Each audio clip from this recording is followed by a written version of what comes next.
Good afternoon. I'm Tomiko Brown-Nagin, Dean of the Harvard Radcliffe Institute and Chair of the Presidential Initiative on Harvard and the Legacy of Slavery. I'm pleased to welcome you to our Radcliffe on the Road program, exploring the work of that presidential initiative. As the name suggests, this program would typically be on the road to share the interdisciplinary exploration and discovery that happened at the Institute with Radcliffe and Harvard alumni and friends around the country. I know we're all looking forward to a time when we can safely travel and come together in person, but I'm very glad to have the opportunity to engage with you today. Let me extend a special welcome to members of the Radcliffe Dean's Advisory Council and the Schlesinger Library Council, the Radcliffe Institute Leadership Society, the Radcliffe Associates Program, and the Anne Radcliffe Society. Your generosity keeps the Institute's programs and collections free and open to the public, and we thank you. Before we begin, I'd like to share a bit about the work of the Harvard Radcliffe Institute for those who aren't deeply familiar with us. And to anyone for whom this event is your first introduction to Radcliffe, I'm so glad you're here. Radcliffe is now in its third decade as Harvard's Institute for Advanced Study, and it's become one of the world's leading centers for interdisciplinary research. We bring students, scholars, artists, and practitioners together to pursue curiosity-driven research, expand human understanding, and grapple with questions that demand insight from across disciplines. A commitment to inclusion and opportunity underpins all our work and connects us to our origins as Radcliffe College, an institution founded to make Harvard accessible to students and scholars who were excluded from this university. I'm thrilled to have opportunities like this one to engage the broader university community with the work of the Harvard Radcliffe Institute. This afternoon, we'll be discussing the Presidential Initiative on Harvard and the Legacy of Slavery, which is anchored at the Radcliffe Institute. And I'm very pleased to be joined by two distinguished scholars, Tiya and Martha Minow, who serve with me on the faculty committee guiding the initiative, along with representatives of every Harvard school. As a nation, we're in the midst of a fraught historical moment. The events of the past year, including the killings of George Floyd and Breonna Taylor, and COVID-19's disproportionate impact on communities of color, have laid bare a long history of systemic racism, social injustice, and chronic inaction. In many quarters, these tragedies have prompted a reckoning. Our work at Harvard is a part of this national dialogue, but it predates the current spotlight, and it builds on years, in some cases decades, of good work at Radcliffe and in the broader Harvard community. The new presidential initiative unifies and extends this work through research, public programming, and the development of educational resources. When President Larry Bacow announced the initiative, he charged us with working to understand and address the enduring legacy of slavery within our university. And that's precisely what we set out to do. The initiative's work is grounded in rigorous research, and it's focused on connections, impact, and contributions that are specific to Harvard. This work is a beginning rather than an end. Our committee will release its report of historical findings along with recommendations for action during the winter of this year. The release will be followed by additional opportunities for the university community to engage with the presidential initiative. Now, since launching the initiative, I've received many questions from students, faculty, and alumni of the university.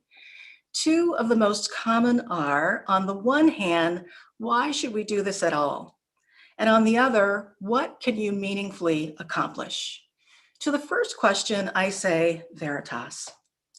Our university's commitment to truth, to veritas, is at the heart of this work.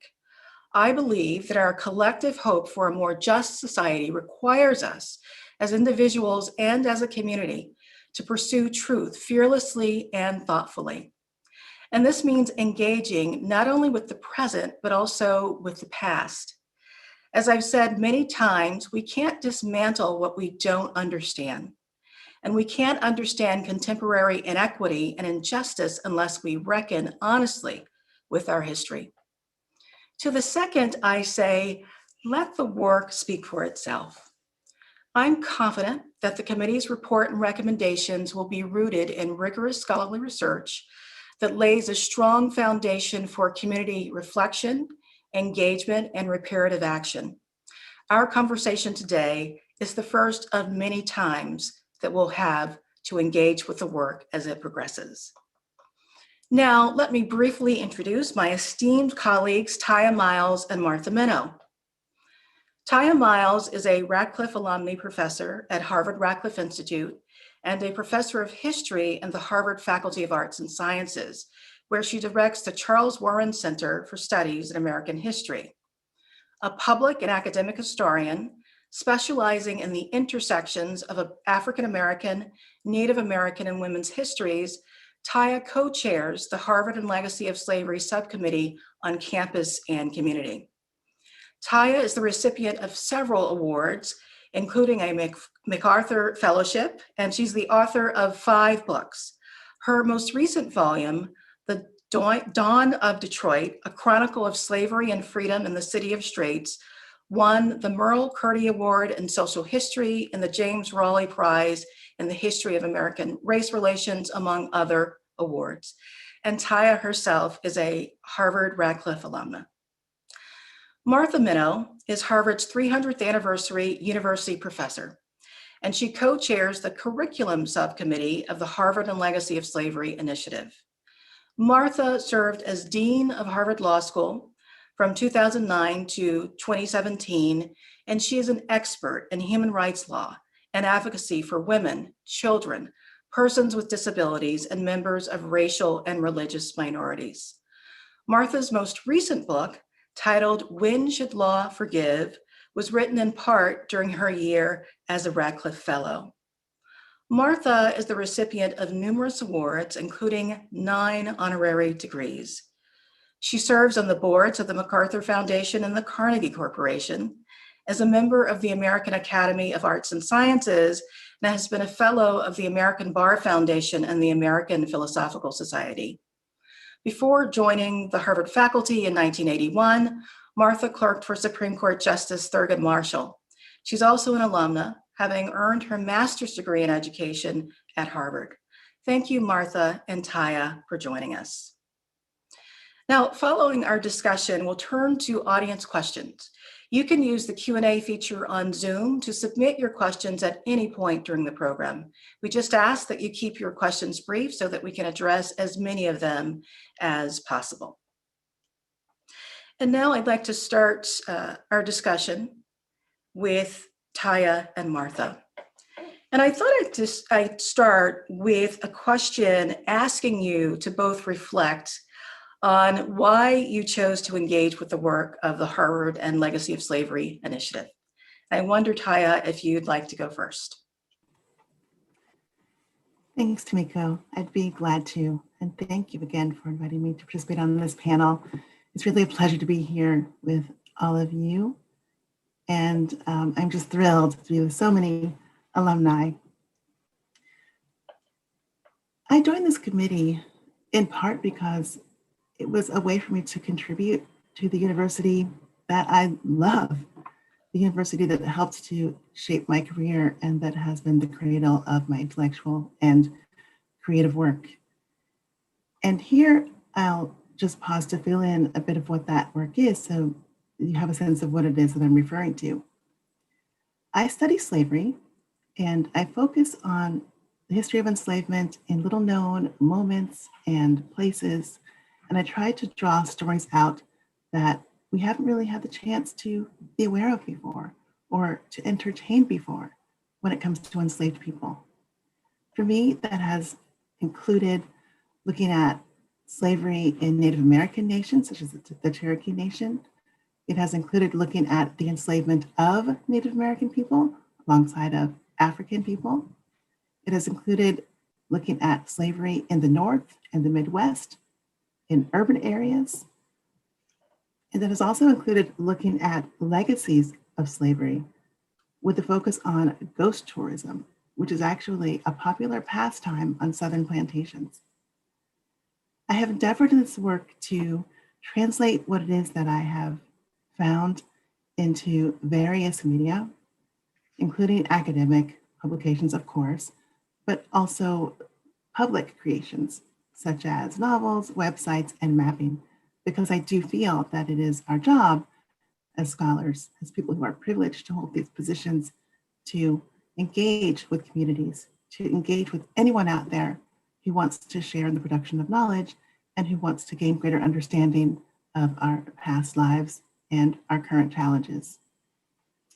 So when President Bacow sent me that email, I was more than happy to accept the invitation to pick up the baton along with committee members that had already been carried by previous colleagues in the past, and including by President Faust and Dean Cohen, who was the former Dean of Radcliffe before Dean Brown-Nagin.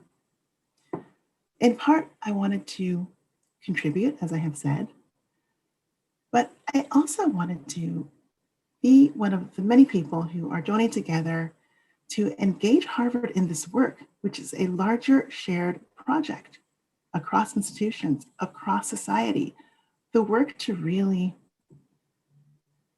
look at ourselves in the mirror. By ourselves, I mean as individuals, I mean as communities, I mean as institutions, I mean as a nation, and to confront what it is that we have been and who it is that we are today. I think this work is crucial to that process. And I think that the circumstances we find ourselves in now, so much division, confusion, resentment, are actually evidence of the fact that we cannot ignore this past. We may try to look away from history, but we can't escape it. We're living with its legacies every day. And I think it's a privilege that we have at this institution and on this committee to engage with that very serious work. Great, thank you so much, Tiya. And Martha. Well, thank you. And it is indeed a pleasure and a privilege to be here and to be taking part of this very important undertaking. The short answer about why I chose to engage is that the team of Tomiko Brown-Nagin and Larry Bacow was quite persuasive. And I'm honored to step up when asked by either of them to do anything. For me personally, the issue of racial injustice very much informed my decision to become a lawyer, to go to law school. I was studying at the Graduate School of Education. I had concluded that inequality in the United States called for radical reform of our educational systems. And it was the second year of busing in Boston, and I became an assistant to the master of a school desegregation order in one jurisdiction and worked on another one. And everywhere I turned, it seemed that lawyers were in charge. So I went to law school very much trying to become equipped to participate in that work. And as Tomiko said, I did have the tremendous opportunity then to work for Justice Thurgood Marshall, who very much had inspired my own decision to go to law school. And he and I had many conversations about these topics. And I told him that I really cared about children and the opportunities for children. And he looked at me very seriously and said, that's one problem that has never been solved. And I think about that just about every day. My own research, since I joined the Academy, has focused on inequality and the role of legal tools to address inequality. One of my books is called In Brown's Wake, Legacies of America's Constitutional Landmark, in which I explore what happened to Brown, why, in fact, are schools more racially segregated or separated in the United States now than they were in 1954, and how did it come to pass that this critical landmark decision that has inspired inequality struggles and struggles for justice all over the world did not achieve its main goal. And it has had more influence outside of schools when we deal with race, and in schools, more influence on non-racial segregations, for example, around gender and language and disability. When I became dean, at the law school, I of course became very aware, much more than I had been, of Harvard's own involvement in slavery. I would welcome each class each year with an introduction to the Harvard Law School by pointing to a painting of the royal family. The first gift that founded any part of law, legal education at Harvard University was given by Isaac Royal. And the money all came from the work of the enslaved people that worked with and for his family, that his family owned. And I always would say to the students, we are giving you the tools to use the law, but everything that Isaac Royal did and that Harvard did was perfectly legal. So if we only do what's legal, that's inadequate. We have a bigger obligation than that. The ongoing work of reckoning with the failures to realize the promise of equality in America forms not only my own work, but of course the work of many others. This past week, I was involved with many others in filing a lawsuit in New York City, challenging the way that the public schools there continue to separate people by race in the tracking system and the exam school process. And I also work on reckoning and the reckoning with terrible pasts. I've worked on the ways in which group differences have become the predicate for civil wars and mass violence, apartheid. And I've worked both in the field and then as a scholar looking at the South African Truth and Reconciliation Commission and issues dealing with transitional justice in the former Yugoslavia and Rwanda and Colombia, Sri Lanka, and elsewhere. And in that context, become very mindful about the limitations of law and the need for multidisciplinary communal processes to reckon with the past. And so it's for me a distinct honor and a constant learning experience to be involved in the work of this committee. Thank you so much for that, Martha and Tiya. And I should say a few words about why I accepted President Backow's invitation to chair this endeavor. And the first reason is by virtue of being the Dean of the Radcliffe Institute, which for so many years has been involved in this work. Of course, Drew Faust was our founding dean. Drew established a committee that preceded this one that started to explore Harvard's involvement with the system of slavery. My predecessor, Liz Cohen, as Tiya mentioned, brought together a number of scholars to explore in a conference in 2017 that explored universities and slavery. And Radcliffe is connected to this work because of its interdisciplinary nature. This is a subject, slavery, that truly demands a multidisciplinary lens. So we need Martha and her legal expertise and Tiya, her historical expertise. We also have a scholar from the business school, from the design school. We have scholars who represent the breadth of the university to come together and reason and reckon with slavery. I should also say it's not just that, though. It's not just the deanship and the relationship to the Radcliffe Institute that encouraged me to take on this role. It's because I have been writing and thinking about legacies of slavery and remedies for the legacies all my career. I've done so through work that's focused on the era of segregation and its impact on the lives of African Americans, particularly the vestige educational system, and on legal remedies. And I also will add that I was born and raised in the Deep South. I observed legacies of slavery and Jim Crow every day. And I will say they certainly motivated my professional commitments, my commitment to be a lawyer, to explore these issues through history, and frankly, my unshakable commitment to equity and opportunity. And so given all of this, it seemed that I could hardly refuse what is a great honor, and that is to chair this committee. So let's turn to the work of the committee. We are pursuing our work through subcommittees, as I mentioned in the beginning, and I thought I would ask Tiya and Martha to describe the work of the subcommittee that you're associated with and what you would like the committee to produce. Martha, maybe you could go first, and then we'll turn to Tiya. Sure thing. So I'm very lucky to be co-chairing a committee on curriculum with Mara Levinson, who is a professor at the Graduate School of Education.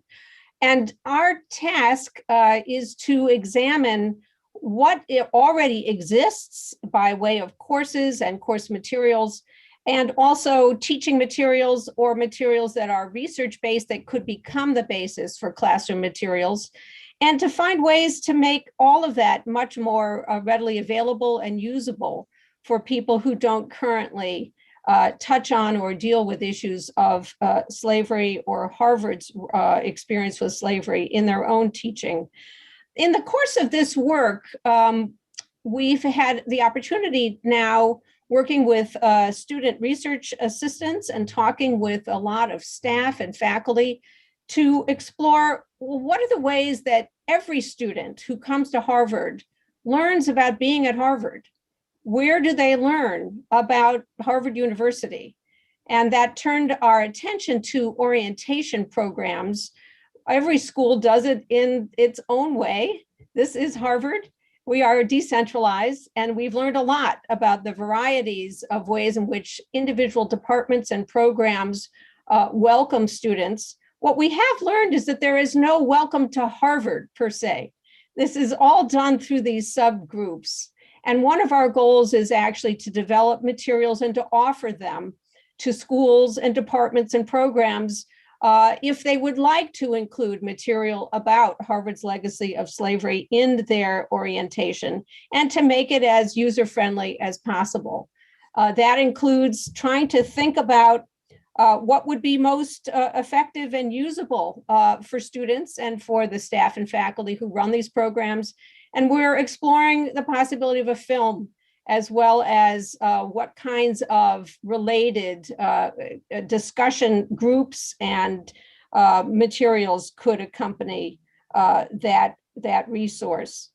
We're also putting together case studies and exploring the possibility that some of the terrific resources at Harvard University around teaching and learning, like the Bach Center and like the Hauser Initiative around teaching and learning, could be helpful to people who want to explore ways to grapple with the legacies of slavery. And so that's another aspect of our work. So it's not just developing materials and pointing to them, but thinking about teaching and learning and how to equip people on this campus who are engaged in this very important work of teaching and learning to teach and learn about Harvard and our legacies of slavery. Thank you, Martha. And Tiya. Sure. So I am one of 3 co-chairs of the Campus and Community Subcommittee. The other 2 co-chairs are Stephen Gray, who is a professor of architecture and urban design, and Dan Smith, who is the pastor at First Church Cambridge and also a professor in the Divinity School. We have many other members of this subcommittee from across the university. They include Martha Minow, who is doing double duty, Nancy Cohn, Maya Sen, David Williams, and William Julius Wilson.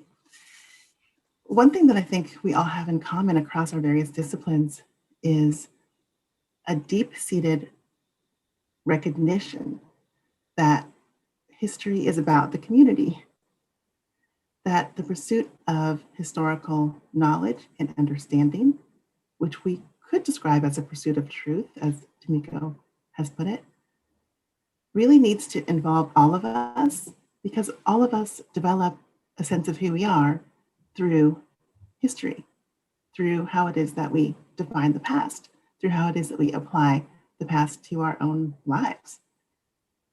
That includes us as individuals and also, of course, us as an institution. It includes us as a nation. And so if we believe that historical understanding is collective, we have to open up a process that involves the community. And of course, what does that mean? It means communities, because there's no singular set of people who we can identify in any one place or time that remains static. So Harvard is a community connected with many other communities, local, national, global. The history of slavery at Harvard, we have been discovering, is also quite enmeshed, quite broad, quite complicated. And our committee is seeking to develop a process that can help us to achieve several aims that maintain a sense of the spirit of the meaning and possibilities of historical understanding. Principles that we laid out early on in our meetings include that we want to approach this work with a spirit of humility, and that we want to see this work as unfolding, as being a living process, as opposed to a process that has a sense of fixity about it, or that will be finalized when we submit recommendations at the end of the first part of this work. We stated a principle of wanting to learn together and of asking what it is that broader communities, not just Harvard, will gain from the work that we do. Together with these principles, we outlined several goals for our subcommittee. One of those was to invite people into learning together. Another of those was to disrupt willful ignorance. And that may be a little difficult to hear, but it is the case that there are many audiences and many communication partners for this work, and some among those audiences and some of those partners have chosen to ignore this history. And we want to engage with everybody, no matter where it is that they are when they come to those conversations. Another goal is to create a shared space of campus education and recognition. That is, that we want to understand the campus as a community and part of the community, and this broader Cambridge and casting the circle out even farther community as being part of our campus. We had a goal to create a sense of public remembrance and reckoning through our work. We stated a goal of creating some kind of ritual around the new knowledge that we gain through our process, and also around the emotional responses that are going to be elicited through this process. We had a goal of encouraging and channeling action. That is, we don't just want to do research and write a report, though that is all well and good, and we love research and we love writing.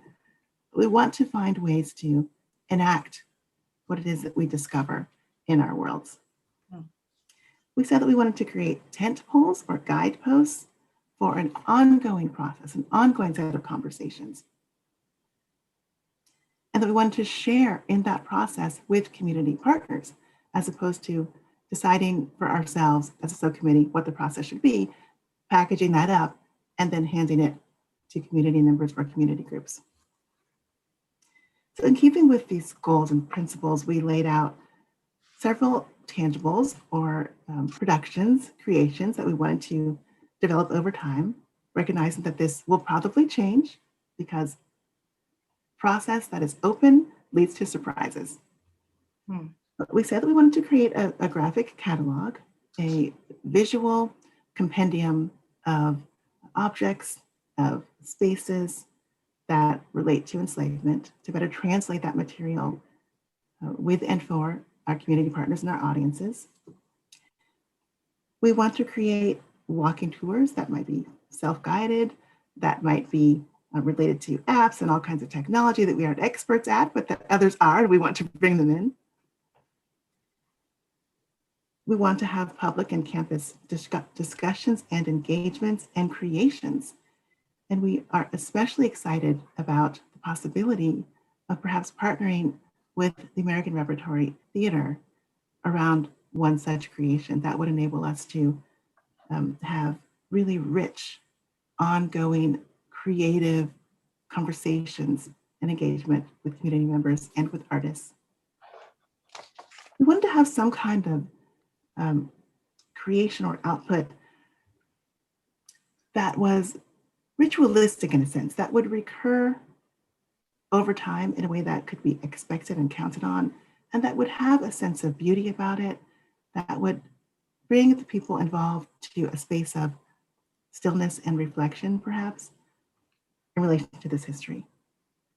We talked about wanting to encourage storytelling and to record stories in some way, and also about helping to produce curricular materials for the kind of work that Martha has already laid out. Well, thank you so much, Tiya and Martha. And I have to say, I just am struck by, in a world where there's so much screaming and snap judgments and quick takes, you have to just admire the thoughtfulness of Tiya and Martha's discussion of their aspirations, the rigor, the process that is embedded in the work of these subcommittees. It is quite impressive. Thanks to both of you. I should also note that there are two other subcommittees. There's one on Harvard historical ties to slavery in Antigua and other nations. There is a subcommittee on medical education and exploitation. And I want to note in particular something that Tiya referenced, and that is within the campus and community group, there's a survey being conducted under the auspices of Bill Wilson and Tony Jack. Of course, Bill Wilson, the eminent sociologist, university professor, and Tony Jack, who's in the Graduate School of Education. They are engaged in a survey of current Harvard students focused primarily on Black students who are descendants of enslaved people, with the goal to shed light on how Harvard undergraduates have coped with the confluence of the racial reckoning, the public health crisis, and economic distress. And we expect to share those preliminary findings with our report in the winter. And I think it's going to be quite meaningful to have a survey like that, along with the other dimensions of the report and the work that is ongoing in the subcommittees. And I'm eager to share that with all of you. Now, we're going to move to some audience questions, but before we do, I want us to spend some minutes reflecting on what repair and reconciliation for legacies of slavery should or might entail. And I mean to pose that question not just in reference to the university community, but to society more broadly. And of course, it's a complex question. There are many and diverse perspectives on it. And I thought that I would ask both of you to reflect on however you would want to respond to that question about repair and reconciliation. Tiya, would you like to start? Sure. The word repair helps us out to begin with in thinking about what it might mean, because it points to something that is broken. And I think that's the first step in any reparative process, to recognize that the thing is broken. It's not functioning properly. there's an indication of pain or suffering in whatever it is that is in need of repair. And when we recognize that something is broken, we have to diagnose how it got that way and what might be done to fix it. I think that the process we're engaged in with this committee is part of the diagnosis. After that, of course, there has to be a prescription, there have to be tools for addressing the broken thing that needs to be repaired. And those tools can take many different forms, and I think have to take many different forms, because the brokenness that we're looking at in particular, so old, so deep-seated. It will be so difficult for us to actually put the pieces back together. And so we need as many tools as we can possibly imagine for the work. Then we have to be patient about how we go about the work, patient with one another, especially recognizing that we are all human, that we carry with us many different emotions with regard to this work and to this effort. And it's hard. This is hard, what we are embarking upon.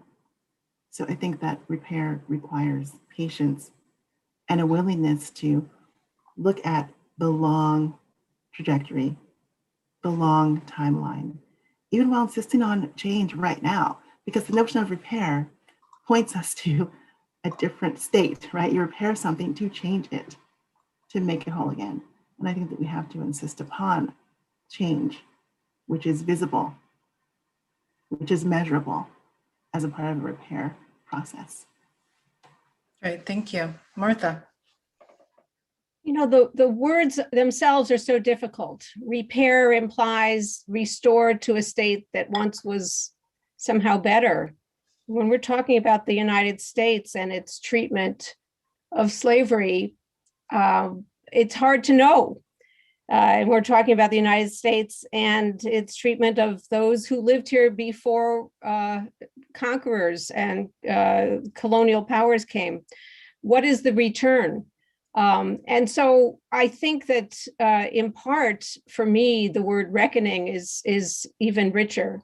And how can we come to grips with the past because we are committed to a different future? We can't change the past, but we can change the trajectory of the future. The very words that we use are problematic. I flinch when I say the word that people were owned, but if we don't face up to it, then we haven't dealt with the past. The property system in the United States not only made it lawful for people to own other people, it used the enormous powers of the federal government to enforce those property rules. And if we don't face up to that, then we're not actually addressing the ways in which the legal system itself reinforces what is unjust. I guess I do think that the many activities that Tiya so beautifully outlined about the community subcommittee are all in the direction that represent, in my mind, very promising avenues for reckoning. History and education and activities, ritual, spatial experiences. How can we re-see and reimagine what it is to walk around the Harvard campus, the Boston community, the United States, with an acknowledgement of who walked here before and with what oppression and with what possibilities. I think that reckoning also has to involve action. It has to involve calls to action and commitments to act differently. I very much think that art is critical here, as I have seen it developed in other countries, where the very debate over what a memorial should look like provides a space for people in a community to explore what they've experienced, what they hope for, what their pains are, what they hope to imagine. And I do think that the word emotion has come up in our discussion already today. We have to acknowledge that the issues that we're talking about are very emotional, and we need to create context where people can work through their feelings and also try to actually build bridges to other people. You know, many people come to the topic of enslavement in the United States saying, well, my family had nothing to do with it. My family didn't arrive in the United States until slavery was long past.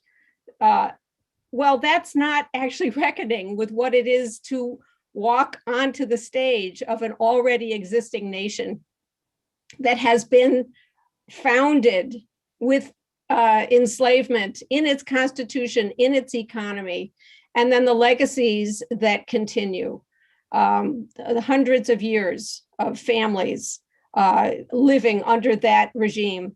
So, you know, I do think that we have some challenging discussions ahead as a committee, as a university, as a country, as a world. But it's also very invigorating to see how many people in how many settings are actually taking up this challenge of reckoning. And this is a global challenge, and the discussions are happening globally. I am convinced that we can learn from how others are looking at these challenges of reckoning, reconciliation, and repair, as well as trying to invent some processes for ourselves. Wonderful. Thank you so much, Martha. And we have lots of questions. Some of them are very general, some of them are very specific. And perhaps I'll start with a couple that nicely build on remarks that Tiya and Martha have made most recently. One says, I really like Professor Miles's analogy of disease, diagnosis, prescription, and repair. How long do you think this timeline will be? Within a generation, century, or another millennium? Tiya. Thank you for that question. Well, first, I have to hope that we get another millennium as human beings. As I said earlier, we have so many challenges before us, and contending with this legacy of slavery is only one of them.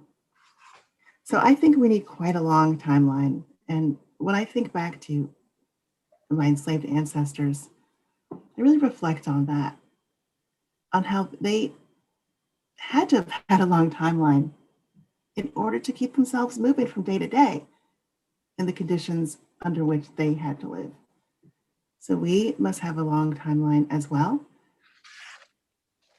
At the same time that we continue to push every day, week, month, year across that time for change. And so this won't be done by the time our committee submits its report or by the time our subcommittee is engaged with various community discussions and artistic productions. It will continue, which makes sense because the work of forming selves and forming communities, the work of knowing ourselves and refining communities is ongoing. I don't say this to duck the question, but instead to try to, I think, look squarely at a reality. We are so deeply enmeshed in racial hierarchies. I think it will take at least as long as this country has existed and before that, because this was going on in the colonial era, and longer for us to start to unweave that net. Thank you, Tiya. You know, your answer speaks to the depth of the problem, the enormity of the problem, and it's quite nuanced, and I certainly appreciate it. Martha, there's a question that asks, what have experiences of reckoning, repair, breakage in systems in Germany and South Africa said to you about what we still need to do in order to diagnose the problem in this country? Well, thank you for that question. There is much to learn from, including successes and failures. You know, Germany engaged in many activities after World War II that included reparations that were paid both directly to what became the country of Israel and also to individuals. Also, the historians, professional historians in Germany, took up a project of confronting what were the stories about German history that were taught in the schools and what should they be, and fought over the terms of that history. The fight over memorials in Germany is a particularly interesting one to me, with the really extraordinary creativity in Berlin, for example. Rather than one place that has one memorial, there are memorials that are just embedded in the cobblestones to remind people, stumble stones, as you walk, who lived here, and here are their names. A memorial in another city in Germany that was designed over time to disappear, to remind people that actually the memory itself was fragile. And if people didn't pay attention to that, all of the efforts at reckoning and reconciliation and learning would disappear. In South Africa, the Truth and Reconciliation Commission produced not only a 6-volume report, but also a lot of curricular materials that are used to this day in the schools, and a lot of art. But I do have to say that there are real problems, even thinking about the Truth and Reconciliation Commission in South Africa, where the recommendation of reparations, for example, led to nothing, really, nothing significant in the parliament. There were some individual acts of reparation. And the effort to actually attend to the contributions of different sectors in the society, the judiciary, the corporate sector, did not reach a fulfillment. I once heard, and it may be apocryphal, but it's so charming, I just feel like I have to say it, that in Northern Ireland, a museum was under debate about the period of time known as the Troubles. And the people in the committee to design this museum could not agree about the structure of the museum. And so they were coming up with the idea that there would be 2 different wings, and that you'd have to choose, and you'd have to go into one and then go into another. The idea there could be one coherent history they could not agree upon. I don't know if that's true, but I know that the possibilities of physical memorials, of museums, of spaces to express what's hard to express in words is what has to be part of this undertaking. And again, learning from history can be helpful. Susan Neiman has a very powerful book about lessons from the German reckoning experience for the United States. She's an American philosopher who grew up in the South, but has spent her adult career in Germany, and puts those 2 experiences in juxtaposition together. And she talks a great deal about Bryan Stevenson's memorial to the legacies of lynching in the United States, and his museum that he's created.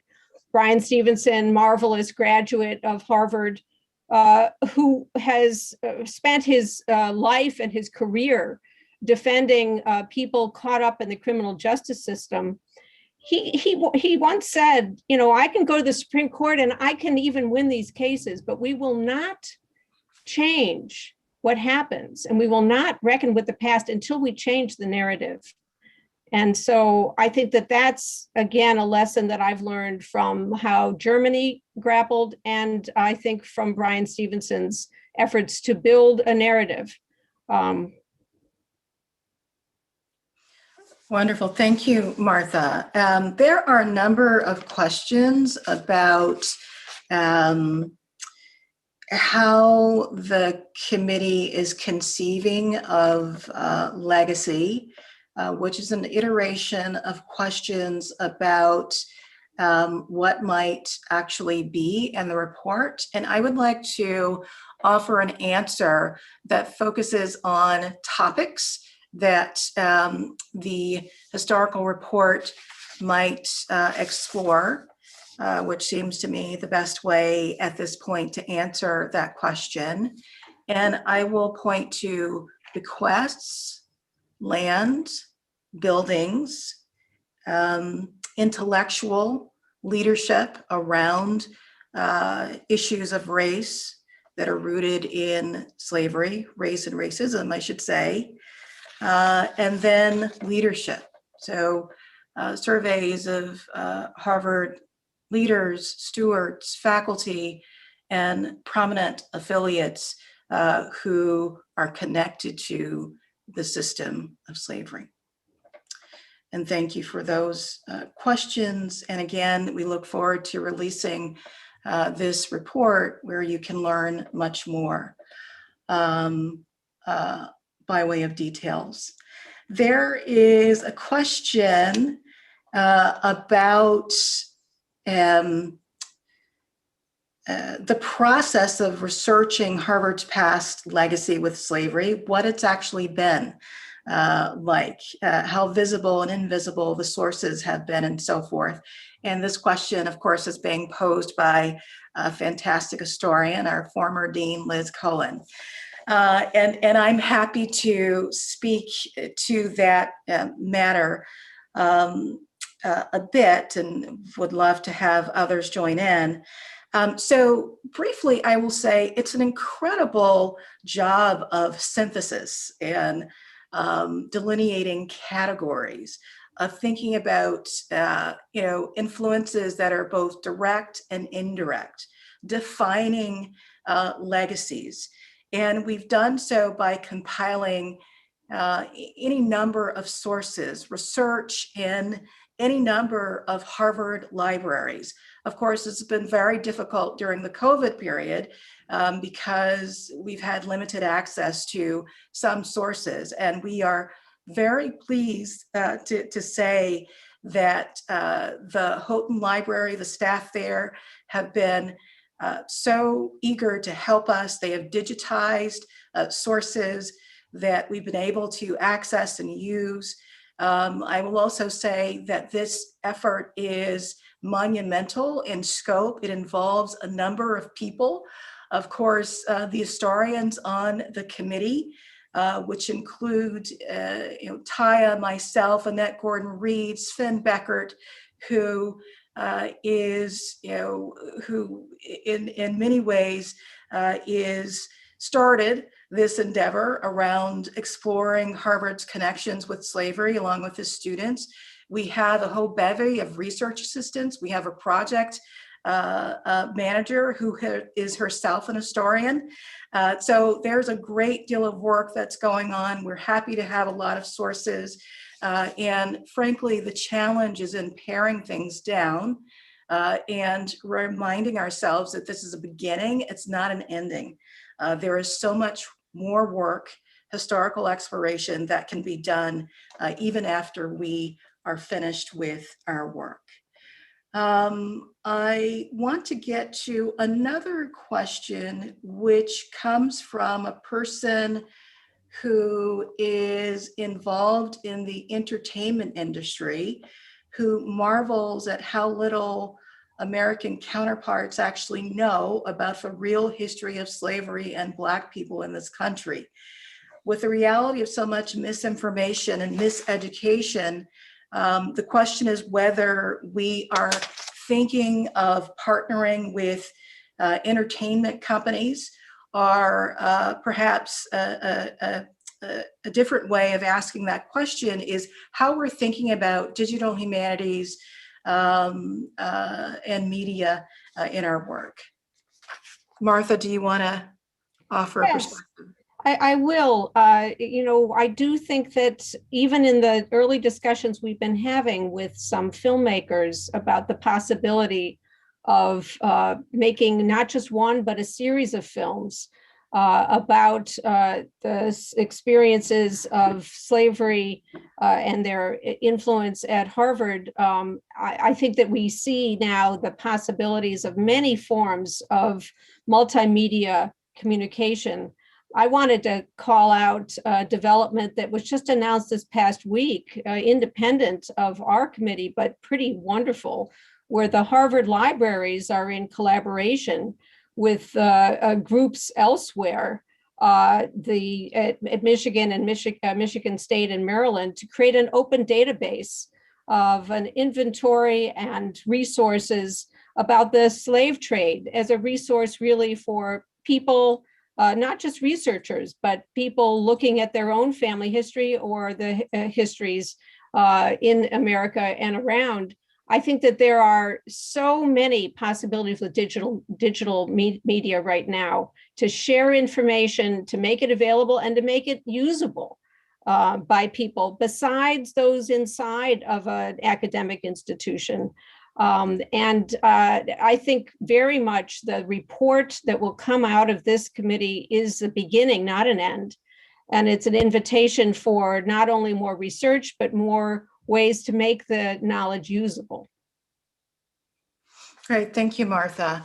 I also would like to note a question that has come in about working principles for the design of memorials. One issue is how easily any marker monument can be ignored. That is, it's a question about ensuring that there is some kind of memorial that the countless people who circulate through Harvard every year can actually see and notice.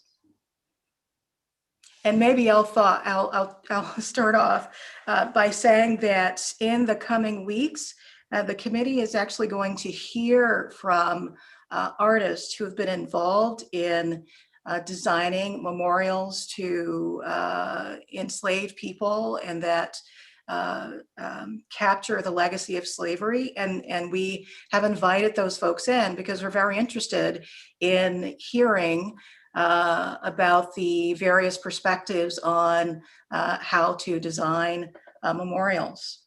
Tiya or Martha, would you like to add anything to that? Yes, I'll add to that.